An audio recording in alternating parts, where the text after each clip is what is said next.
Make your marks.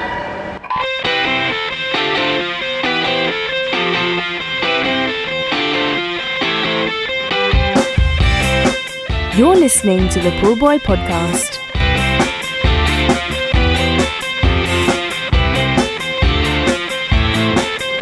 Hello and welcome back to the Pool Boy Podcast. We were happily enjoying a break after the excitement of the World Championships.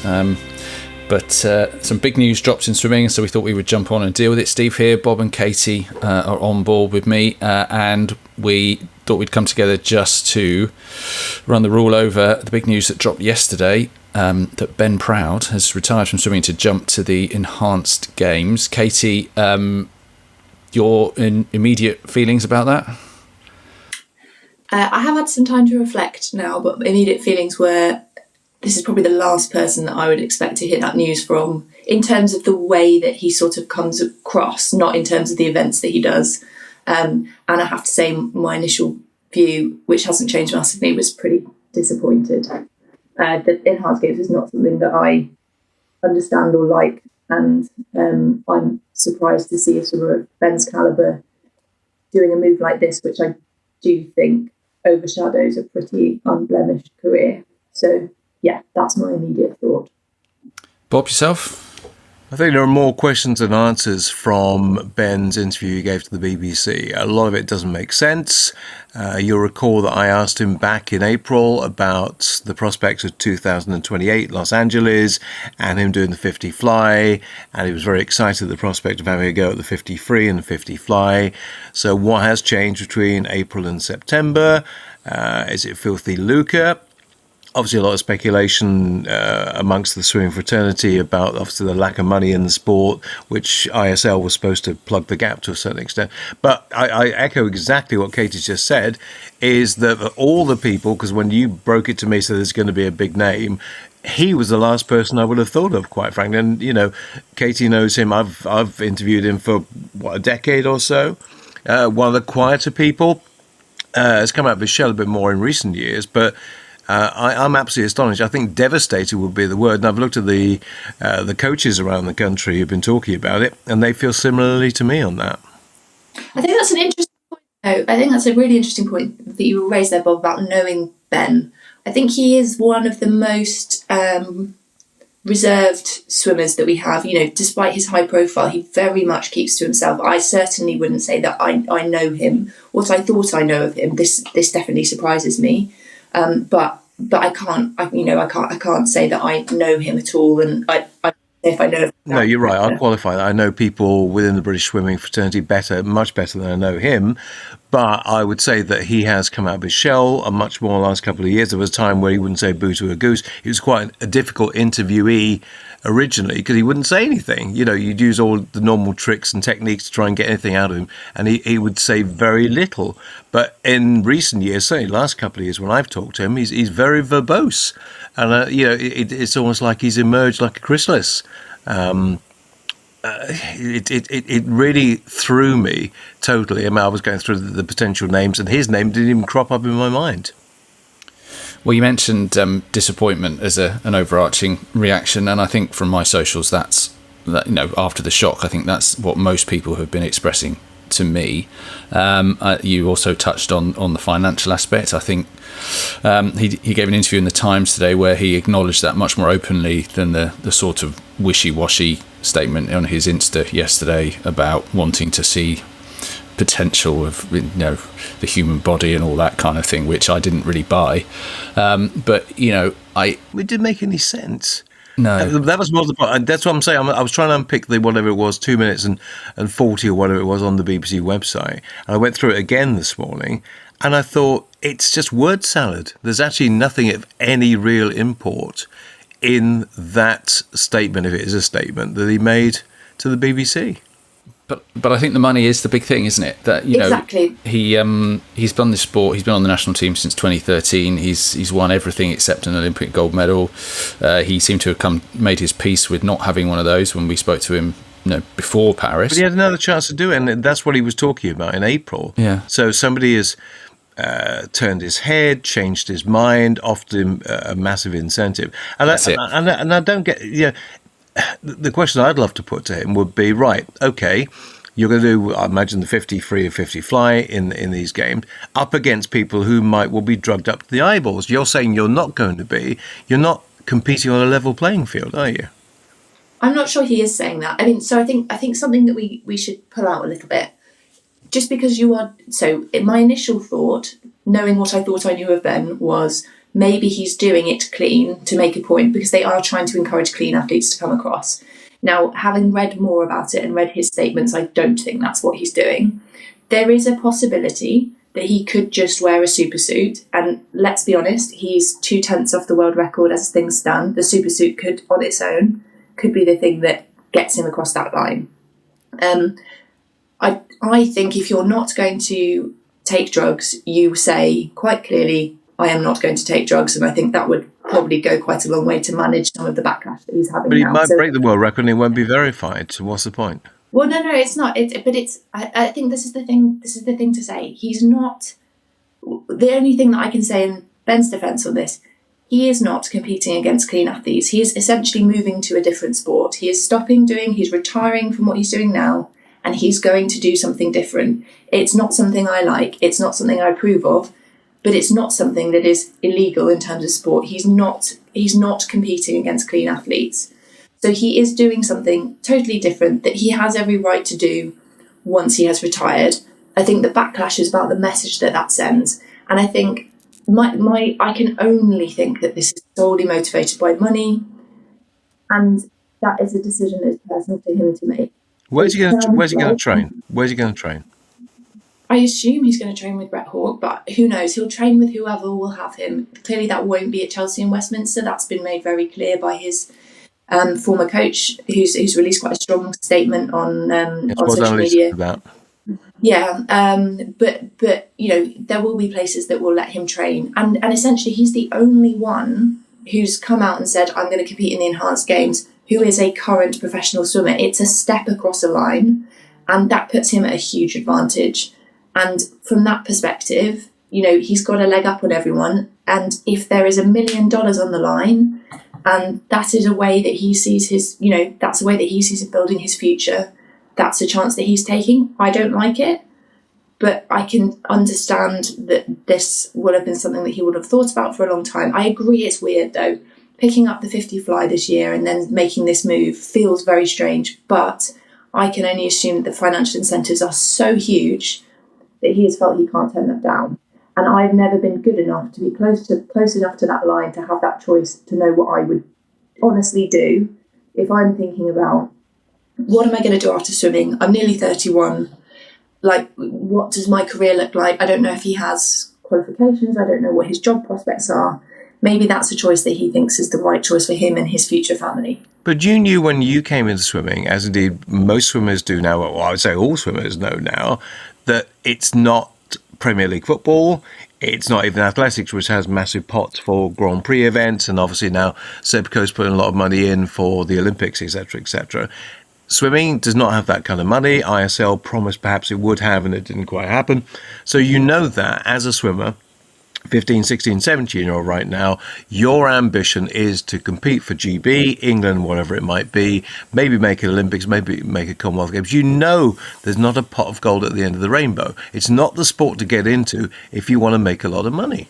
But I think you're right. Yeah. But having got into the sport and got to Ben's place, you've got to understand his mindset. If someone goes, you know, and we don't know the figures, but we know there's $1 million out there if you can break 21.89 or whatever it was that Golomeyev did, you know, a few months ago. He probably fancies that, but there must be a huge retainer that goes behind that for him. And it's probably, you know, the implication of his interview in the Times today was that it's a life-changing amount of money that sets him up for life.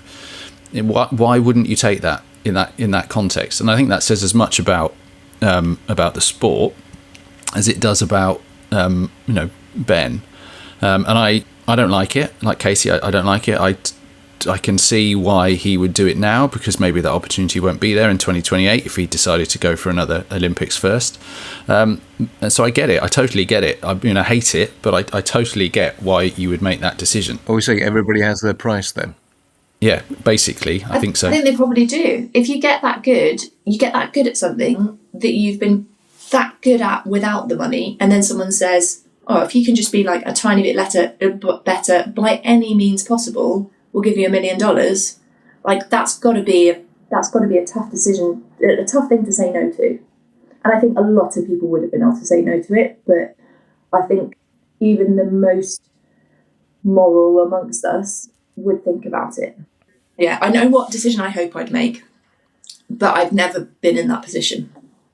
I guess the question now is, does this lend the whole enhanced game enterprise an air of legitimacy, and should we be worried about more people going? Well, that's my concern, is that those who maybe think, well, I won't do another Olympics in 2028, or maybe I haven't quite got the ability to do it, but I'm going to be competing against people who aren't maybe as good as me. Oh, well, there's a massive, great carrot being dangled there. Go down the same kind of route. I don't see, well, we were surprised by Ben, I don't see anybody else within the current GB fraternity, but there are people on the fringe of that who might be going, yeah, you know what, a big payday and I can go and do other stuff after that. And that is the worry, that this, I think, completely discredited environment is going to allow a lot more average swimmers to get a big payday. I think, so I assume that what is being offered to Ben in terms of like retainer is something that's going to be pretty exceptional. They needed the caliber of someone Ben to come across, the poster. And so he's going to have all the dollar and pound signs behind him. To be honest, I think the risk crystallizes if Ben breaks the world record, gets his $1 million, and other people see that and are like, right, okay, I want that. I think at the moment it's only open to 50 freestylers. Is that right? The enhanced 1,500 free, yeah. 1,500 free. Possibly 1,500 fly as well. Yep. It's a relatively small pool, as it were. But I think, if that happens, people see Ben being a millionaire. Yeah, I think there's a risk. I don't know if it happens at the moment when it feels a bit precarious. It's something that's going to happen in Vegas at some point, and he hasn't got the money yet, and no one really knows what's going on. There's a lot of questions about the doping itself, and I think that is something that is thankfully untested, but also comes with its own risks. I think when all of that stuff is a bit more transparent, there's more of a risk if there's that money there, because there's just not that money in swimming. Well, he's got the guarantees he gets paid as well. Yeah. Well, I think it's much more likely to be sustainable financially for those taking part now than the ISL was. It's because of the amount of money behind it. But I think we need to be clear that, I'm not convinced that the organisers really care about swimming.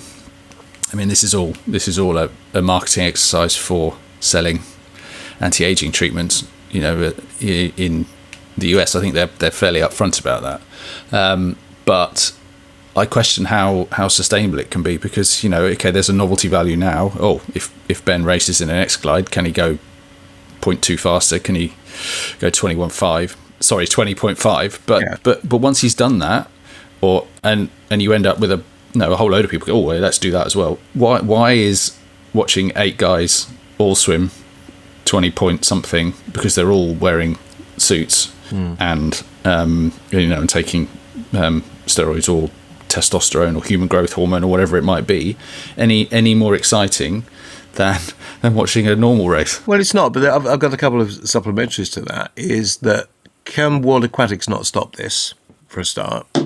And also, where are the officials coming from? Because I imagine they're all World Aquatics endorsed, or they have the certification for that. None of this can actually happen with officials who've got the accreditation. Well, I think on the first point, no, they can't stop it, and there is a huge lawsuit going on, antitrust lawsuit going on in the US at the moment on that very basis. And officials-wise, who knows? There will be people. It's not illegal. No, like you can do what you want when you've retired from what is mainstream competitive sport, and what they're saying here is anything goes. So, sort of in a way, why should anyone be able to stop it? It's going to be moral police who are going to stop this kind of thing. I think, who are going to be trying to stop this kind of thing, and that's no one has to watch it. No, but if somebody dies, who takes responsibility for that? That's a very good question. I'm sure there's all kinds of paperwork about that kind of thing. Okay, well, I don't think we aren't going to solve this as a huge question going on, but we did want to just come on quickly, and get our thoughts out there. Pretty silent from the other swimmers in the British team. Probably they've been asked not to comment publicly, apart from James Guy, who made a quip about seeing Ben on the golf course. But there was an unnamed swimmer quoted in the Times today who said, "I'm not sure I understand this. Why would he want to do that when he's proven himself in the only arena that counts? I think it's tragic we may now never see Ben handing out medals at nationals, being introduced to the crowd as our greatest sprinter, speaking to kids at clubs and so on. How to ruin a legacy." I mean, I think that pretty much sums up the feeling that I'm getting around the place, and I guess you two would agree. Yeah, I think so. It is. He's not going to be he's not a particularly chatty chap, but he's not going to be a pundit on the BBC, is he? He's not going to be. Yeah, the handing out medals at nationals, he probably won't care. But I do think that's a bit of a shame. That would mean so much to people. And I think I've seen a couple of comments online saying stuff like, "I've never doubted that this guy was clean, but this makes me think differently." Now, obviously, there's nothing proven there about how Ben's conducted himself so far, and we have no reason to think that he's anything other than a complete professional. But that kind of thing that people are thinking off the back of this decision, it feels like a real shame. It really does feel like a real shame. Well, I've seen what Aquatics GB have said, and I've seen various things from other people. I would like to see some former swimmers come out, to be honest, and say stuff. I know the current ones are probably told by the governing body, you can't say anything, and we put out a statement that should suffice. But there are enough former swimmers, high-profile former GB swimmers, who I'd like to hear from, just breaking ranks, and well, not breaking ranks, but actually come out and saying something, because at the moment the silence, it really is deafening. Well, I mean, this story is going to run. I mean, the Enhanced Games got what they wanted because they got the publicity from announcing Ben. Indeed, you don't normally see swimming top of the sports pages in the newspapers, and it's unfortunate that this is the way it does it. But more to come on this, I am sure, and we'll keep our eyes on it, no doubt. Bob, Katie, thanks for jumping on for this quick run through. We will keep an eye on the story, and hopefully we'll be back later in the year with something more upbeat to talk about on the podcast. But in the meantime, thanks for listening.